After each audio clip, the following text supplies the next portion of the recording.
ഓം ശാന്തി 2/1/2026 പ്രഭാതമുരളി മധുബൻ.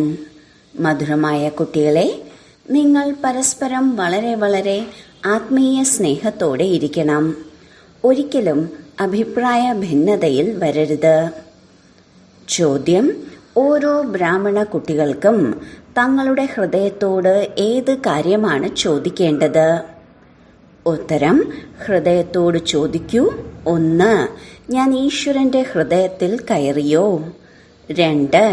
എന്നിൽ എത്രത്തോളം ദൈവികമായ ഗുണങ്ങളുടെ ധാരണയുണ്ട്? 3. ബ്രാഹ്മണനായ ഞാൻ ഈശ്വരീയ സേവനത്തിൽ വിഘ്നമിടുന്നില്ലല്ലോ? 4. സദാ പാലുപോലെയുള്ള സ്വഭാവത്തിലാണോ? നമുക്ക് പരസ്പരം ഏക അഭിപ്രായമാണോ ഉള്ളത്? 5. ഞാൻ സദാ ശ്രീമതം പാലിക്കുന്നുണ്ടോ? ഗീതം ഭോലാനാഥനേക്കാൾ വിചിത്രമായി. ഓം ശാന്തി. നിങ്ങൾ കുട്ടികൾ ഈശ്വരീയ സമ്പ്രദായത്തിലുള്ളവരാണ്. മുൻപ് ആസുരീയ സമ്പ്രദായത്തിലുള്ളവരായിരുന്നു.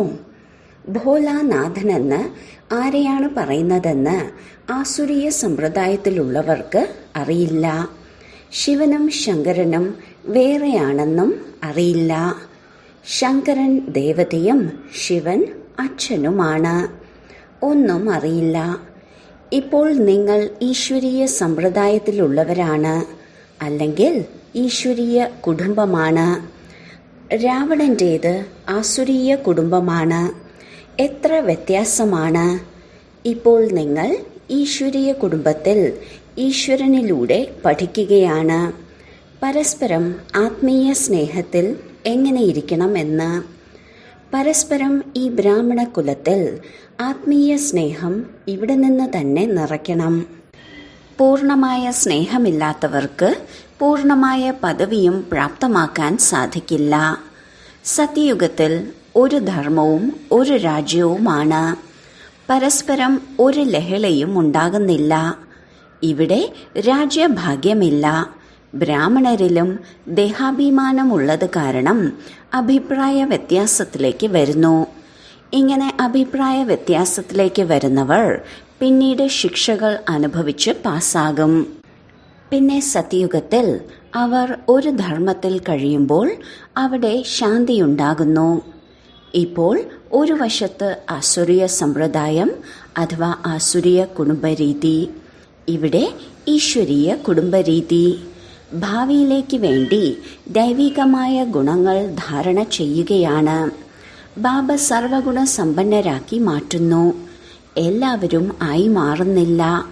ശ്രീമതത്തിലൂടെ നടക്കുന്നവർ മാത്രമാണ് വിജയമാലയിലെ മുത്തായി മാറുന്നത്.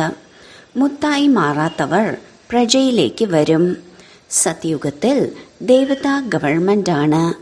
100% പവിത്രതയും ശാന്തിയും സമൃദ്ധിയും ഉണ്ടായിരിക്കും. ഈ ബ്രാഹ്മണ കുലത്തിൽ ഇപ്പോൾ ദൈവികമായ ഗുണങ്ങൾ ധാരണ ചെയ്യണം. ചിലർ നല്ല രീതിയിൽ ദൈവിക ഗുണങ്ങൾ ധാരണ ചെയ്യുന്നു, മറ്റുള്ളവരെയും ധാരണ ചെയ്യിപ്പിച്ചുകൊണ്ടേയിരിക്കുന്നു. ഈശ്വരീയ കുലത്തിൽ പരസ്പരം ആത്മീയ സ്നേഹം ദേഹീയ അഭിമാനികളായിരിക്കുമ്പോൾ മാത്രമേ ഉണ്ടായിരിക്കുകയുള്ളൂ. അതിനാൽ പുരുഷാർത്ഥം ചെയ്തുകൊണ്ടേയിരിക്കുന്നു. അവസാനവും എല്ലാവരുടെയും അവസ്ഥ ഏകരസവും ഒരുപോലെയും ആയിരിക്കുക സാധ്യമല്ല. പിന്നീട് ശിക്ഷകൾ അനുഭവിച്ച് പദവി ഭ്രഷ്ടമായി മാറും. കുറഞ്ഞ പദവി പ്രാപ്തമാക്കും. ബ്രാഹ്മണരിലും അഥവാ പരസ്പരം ആരെങ്കിലും പാലുപോലെയുള്ള സ്വഭാവമല്ല, ഉപ്പുവെള്ളമായി മാറുന്നു, ദൈവിക ഗുണങ്ങൾ ധാരണ ചെയ്യുന്നില്ല എങ്കിൽ ഉയർന്ന പദവി എങ്ങനെ പ്രാപ്തമാക്കാൻ സാധിക്കും? ഉപ്പുവെള്ളമായത് കാരണം ഈശ്വരീയ സേവനത്തിലും വിഘ്നമുണ്ടാക്കിക്കൊണ്ടേയിരിക്കുന്നു.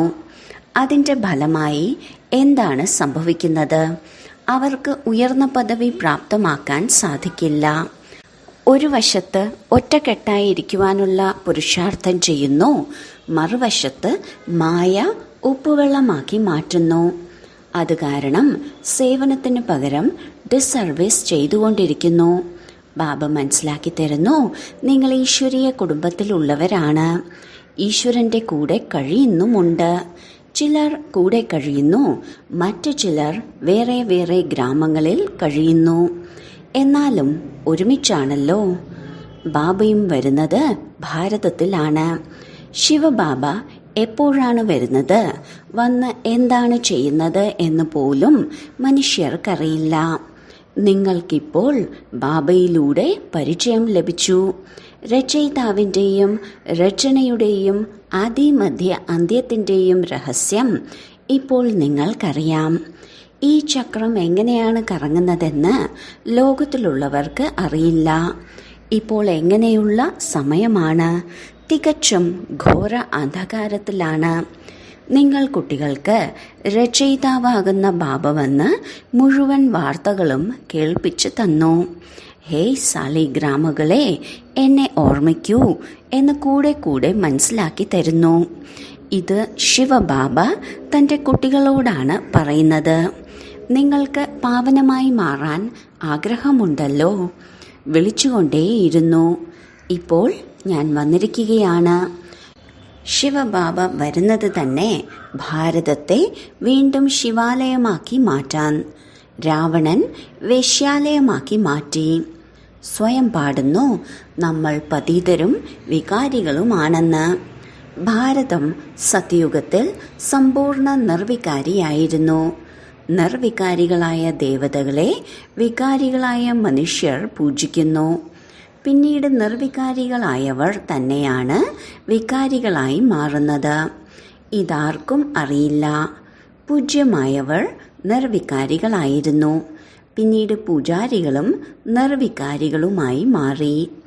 അപ്പോഴാണ് വിളിക്കുന്നത്, അല്ലയോ പതിത പാവന, വരൂ, വന്ന് നിർവികാരിയാക്കി മാറ്റൂ. ബാബ പറയുന്നു, ഈ അന്തിമ ജന്മം നിങ്ങൾ പവിത്രമായി മാറൂ. എന്നെ മാത്രം ഓർമ്മിക്കൂ.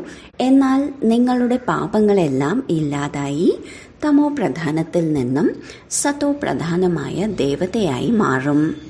പിന്നീട് ചന്ദ്രവംശികളുടെ കുടുംബത്തിലേക്ക് വരും. ഈ സമയം ഈശ്വരീയ കുടുംബത്തിലുള്ളവരാണ്.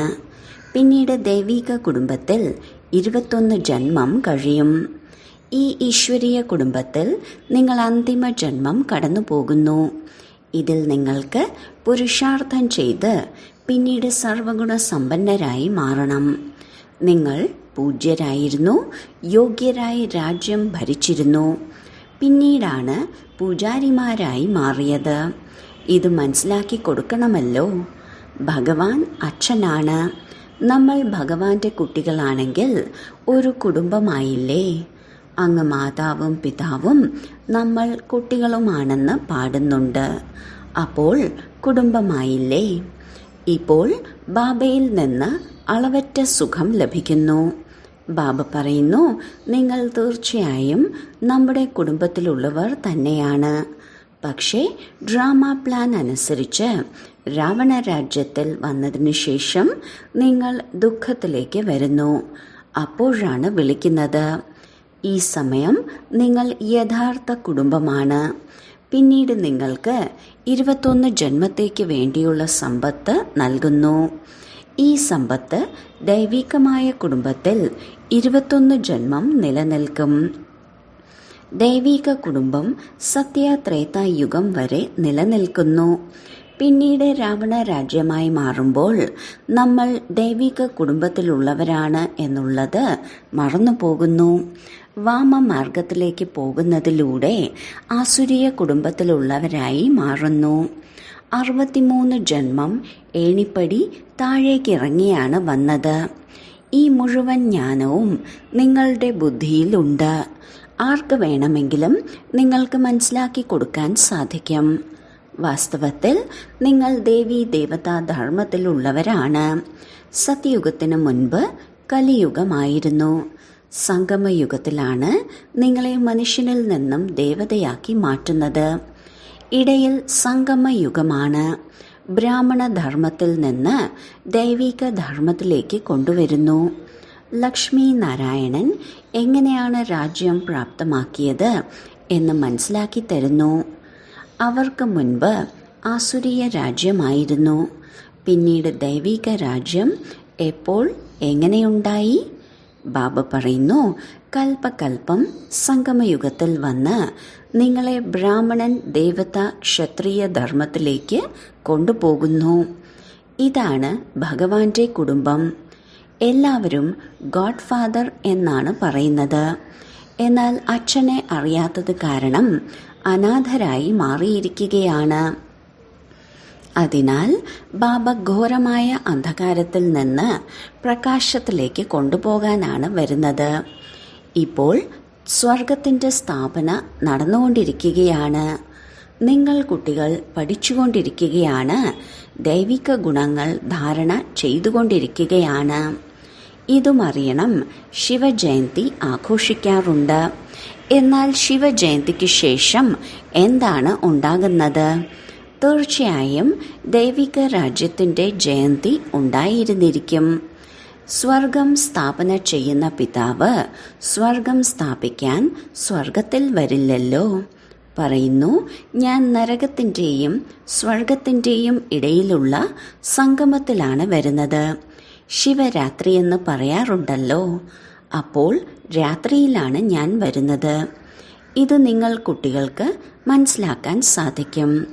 സ്വയം മനസ്സിലാക്കുന്നവർ മറ്റുള്ളവർക്കും ധാരണ ചെയ്യിപ്പിക്കുന്നു. മനസ്സാ വാചാ കർമ്മണ സേവനത്തിൽ മുഴുകിയിരിക്കുന്നവർ ഹൃദയത്തിൽ കയറിയിരിക്കുന്നു. സേവനങ്ങൾ എങ്ങനെയാണോ അതിനനുസരിച്ചാണ് ഹൃദയത്തിൽ കയറിയിരിക്കുന്നത്. ചിലർ ഓൾറൗണ്ട് സേവകരായിരിക്കും. എല്ലാ ജോലിയും പഠിക്കണം. ഭക്ഷണമുണ്ടാക്കാൻ, ചപ്പാത്തി ഉണ്ടാക്കാൻ, പാത്രം കഴുകാൻ, ഇതും സേവനമാണല്ലോ. ആദ്യം ബാബയുടെ ഓർമ്മയാണ് വേണ്ടത്.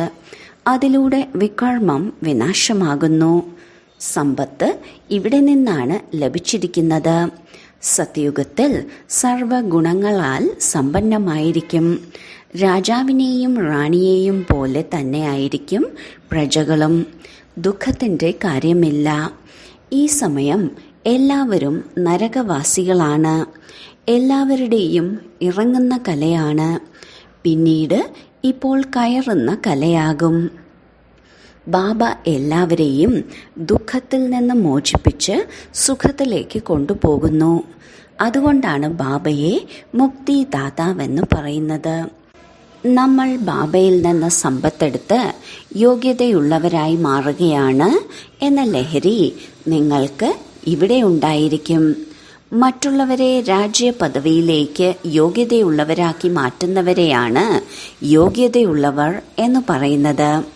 പഠിക്കുന്നവർ ഒരുപാട് പേർ വരുമെന്ന് ബാബ മനസ്സിലാക്കി തന്നിട്ടുണ്ട്. എല്ലാവരും 84 ജന്മം എടുക്കും എന്നല്ല. കുറച്ചു മാത്രം പഠിക്കുന്നവർ വൈകി വരും. അതിനാൽ ജന്മവും കുറവായിരിക്കുമല്ലോ. ചിലർ 80, ചിലർ 82. ആരെല്ലാമാണ് വേഗം വരുന്നത്, ആരെല്ലാമാണ് പിന്നീട് വരുന്നത്, എല്ലാത്തിൻ്റെയും ആധാരം പഠിപ്പിലാണ്. സാധാരണ പ്രജ പിന്നീടാണ് വരുന്നത്.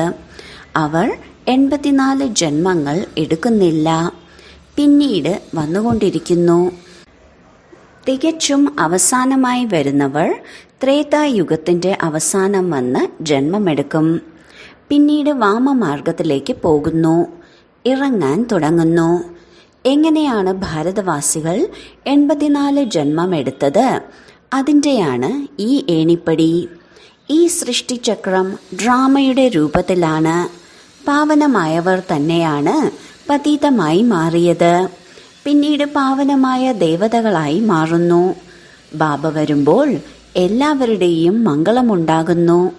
അതുകൊണ്ട് ഈ യുഗത്തെ മംഗളകാരി യുഗം എന്ന് പറയുന്നു. എല്ലാവരുടെയും മംഗളം ചെയ്യുന്ന ബാബയിലാണ് സമർപ്പണമാകുന്നത്. സത്യുഗത്തിൽ എല്ലാവരുടെയും മംഗളമുണ്ടായിരുന്നു. ഒരു ദുഃഖവും ഉണ്ടായിരുന്നില്ല. നമ്മൾ ഈശ്വരീയ കുടുംബത്തിലുള്ളവരാണെന്ന് മനസ്സിലാക്കി കൊടുക്കണം. ഈശ്വരൻ എല്ലാവരുടെയും അച്ഛനാണ്. ഭാരതത്തിൽ തന്നെയാണ് നിങ്ങൾ മാതാവെന്നും പിതാവെന്നും പാടുന്നത്. അവിടെ കേവലം അച്ഛനെന്ന് മാത്രമാണ് പറയുന്നത്. ഇവിടെ നിങ്ങൾ കുട്ടികൾക്ക് അമ്മയെയും അച്ഛനെയും ലഭിക്കുന്നു. ഇവിടെ നിങ്ങൾ കുട്ടികളെ ദത്തെടുക്കുകയാണ് ചെയ്യുന്നത്.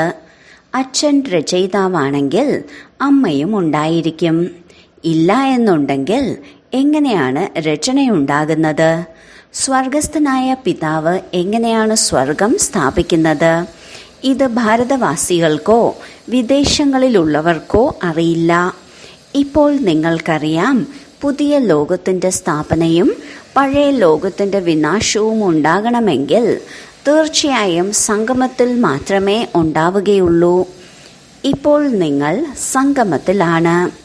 ഇപ്പോൾ ബാബ മനസ്സിലാക്കി തരുന്നു, എന്നെ ഓർമ്മിക്കൂ. ആത്മാവിന് പരമപിതാവാകുന്ന പരമാത്മാവിനെയാണ് ഓർമ്മിക്കേണ്ടത്. ആത്മാക്കളും പരമാത്മാവും ഒരുപാട് കാലം വേർപിരിഞ്ഞിരുന്നു. സുന്ദരമായ മിലനം എവിടെയായിരിക്കും? സുന്ദരമായ മിലനം തീർച്ചയായും ഇവിടെ തന്നെ ആയിരിക്കും. പരമാത്മാവാകുന്ന അച്ഛൻ വരുന്നത് സംഗമത്തിലാണ്. ഇതിനെ മംഗളകാരിയായ സുന്ദരമായ മിലനമെന്നാണ് പറയുന്നത്. എല്ലാവർക്കും ജീവൻ മുക്തിയുടെ സമ്പത്ത് നൽകുന്നു. ജീവൻ ബന്ധനത്തിൽ നിന്ന് മുക്തമാകുന്നു. എല്ലാവരും ശാന്തിധാമത്തിലേക്ക് പോകും. ഇവിടെ വരുമ്പോൾ സത്തോ പ്രധാനമായിരിക്കും. ധർമ്മം സ്ഥാപിക്കാനാണ് വരുന്നത്. പിന്നെ അവരുടെ ജനസംഖ്യ വർദ്ധിക്കുമ്പോൾ രാജ്യം ഭരിക്കാനുള്ള പുരുഷാർത്ഥം ചെയ്യും. അതുവരെ ഒരു വഴക്കും ഉണ്ടായിരിക്കില്ല. സത്തോ പ്രധാനത്തിൽ നിന്നും രജോയിലേക്ക് വരുമ്പോഴാണ് വഴക്കുകളെല്ലാം ആരംഭിക്കുന്നത്. ആദ്യം സുഖം, പിന്നീട് ദുഃഖമാണ്. ഇപ്പോൾ തികച്ചും ദുർഗതി പ്രാപിച്ചിരിക്കുകയാണ്. ഈ കലിയുഗമാകുന്ന ലോകത്തിൻ്റെ വിനാശവും സത്യയുഗി ലോകത്തിൻ്റെ സ്ഥാപനയും ഉണ്ടാകണം. വിഷ്ണുപുരിയുടെ സ്ഥാപന ബ്രഹ്മാവിലൂടെയാണ് ചെയ്യുന്നത്.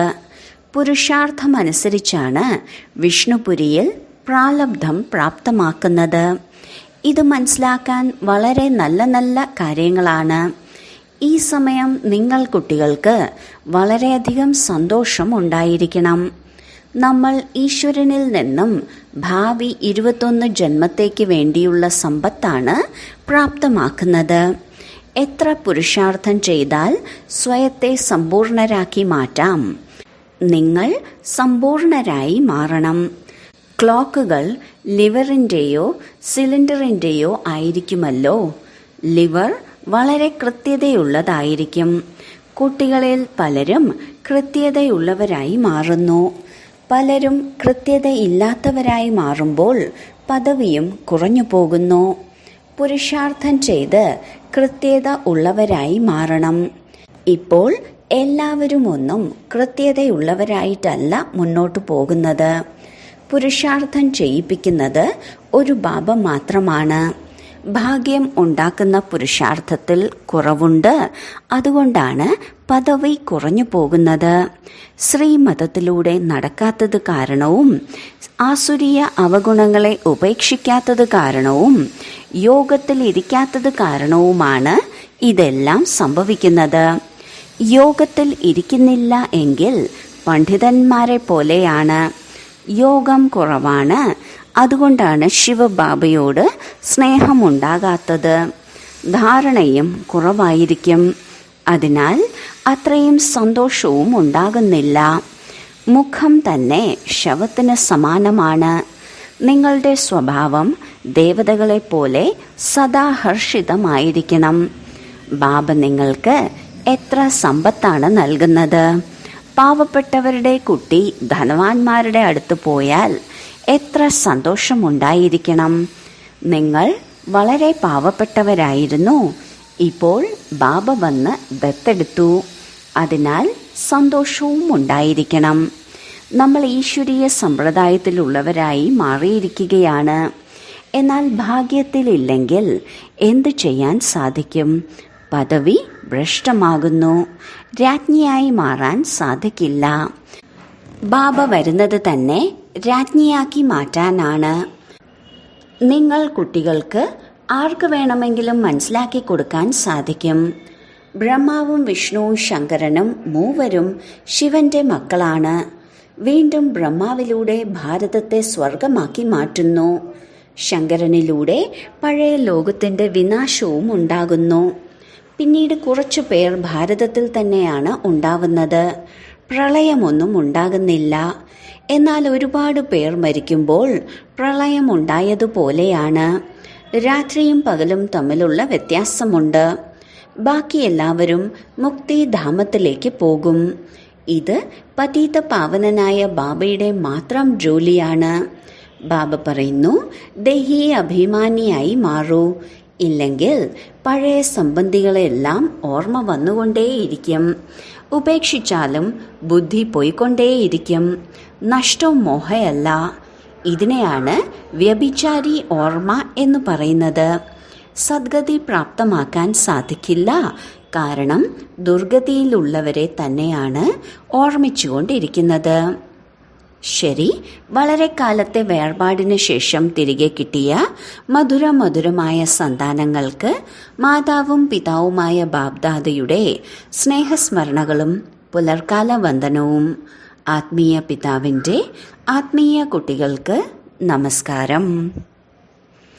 ധാരണയ്ക്കുള്ള മുഖ്യസാരം: 1. ബാബ്ദാദയുടെ ഹൃദയത്തിൽ കയറുന്നതിന് വേണ്ടി മനസ്സാ വാചാ കർമ്മണ സേവനം ചെയ്യണം. കൃത്യതയുള്ളവരും ഓൾറൗണ്ടറും ആകണം. 2. പഴയ ഒരു സംബന്ധികളുടെയും ഓർമ്മ വരാത്ത തരത്തിൽ ദേഹി അഭിമാനിയായി മാറണം. പരസ്പരം വളരെ ആത്മീയ സ്നേഹത്തിൽ കഴിയണം. ഉപ്പുവെള്ളമായി മാറരുത്. വരദാനം: വിശ്വപരിവർത്തന കാര്യത്തിൽ ഒരു വിരൽ നൽകുന്ന മഹാൻ തന്നെ നിർമ്മാണരായി ഭവിക്കട്ടെ. ഏതെങ്കിലും സ്ഥൂല വസ്തു ഉണ്ടാക്കുമ്പോൾ അതിലെല്ലാ സാധനങ്ങളും ചേർക്കുന്നു. മധുരമോ ഉപ്പോ ഏതെങ്കിലും കുറവാണെങ്കിൽ എത്ര വലിയ വസ്തുവാണെങ്കിലും ഭക്ഷണയോഗ്യമല്ലാതായി തീരുന്നു. അതുപോലെ വിശ്വപരിവർത്തനത്തിന്റെ ഈ ശ്രേഷ്ഠ കാര്യത്തിൽ ഓരോ രത്നവും ആവശ്യമാണ്. എല്ലാവരുടെ വിരലും ആവശ്യമാണ്. ഓരോരുത്തരും അവരവരുടെ രീതിയിൽ വളരെ വളരെ ആവശ്യമാണ്. ശ്രേഷ്ഠ മഹാരഥികളാണ്. അതിനാൽ തന്റെ കാര്യത്തിന്റെ ശ്രേഷ്ഠതയുടെ മൂല്യം മനസ്സിലാക്കൂ. എല്ലാവരും മഹാൻ ആത്മാക്കളാണ്. എന്നാൽ എത്രത്തോളം മഹാനാണോ അത്രയും വിനയമുള്ളവരാകൂ. സ്ലോഗൻ: തന്റെ സ്വഭാവം ഈസി, അതായത് സരളമാക്കൂ, എങ്കിൽ എല്ലാ കാര്യവും ഈസിയാകും. അവ്യക്ത സൂചന: ഈ അവ്യക്ത മാസത്തിൽ ബന്ധനമുക്തരായി ജീവൻ മുക്തി സ്ഥിതിയുടെ അനുഭവം ചെയ്യൂ. ശരീരത്തിലിരുന്നും സമയം സമീപത്തെത്തുമ്പോൾ പരിതസ്ഥിതികൾ, പ്രശ്നങ്ങൾ, വായുമണ്ഡലം ഇരട്ടി മോശമായിട്ടും അതിൻ്റെ പ്രഭാവത്തിൽ നിന്നെല്ലാം മുക്തം.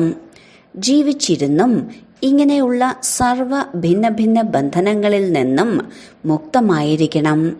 ഒരു സൂക്ഷ്മ ബന്ധനം പോലും ഉണ്ടാകരുത്.